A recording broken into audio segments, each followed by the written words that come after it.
Hey everyone, today, we're diving into Agentic AI frameworks with JaiInfoway's comparison chart. Want to know about tools like LangGraph or AutoGPT?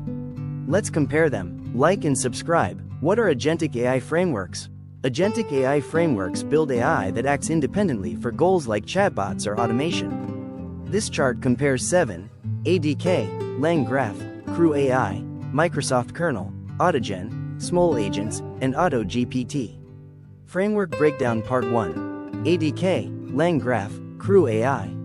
ADK is modular, ideal for multi-agent systems like conversational AI with agents like Gemini.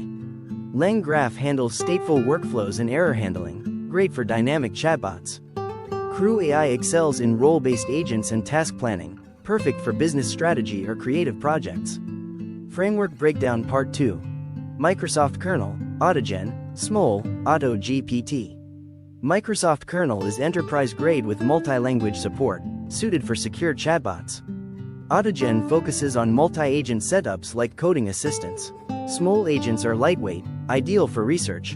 AutoGPT offers autonomous AI with memory, great for market research or content creation. Which framework should you choose? Pick based on your project. ADK or Crew AI for complex systems, Small for research, Microsoft Kernel for security, or AutoGPT for creative tasks. Match the tool to your goal, chatbots, automation, or research. Closing and call to action. That's our Agentic AI framework rundown. Which one's your pick? Comment below, like, subscribe, and hit the bell for more. See you next time.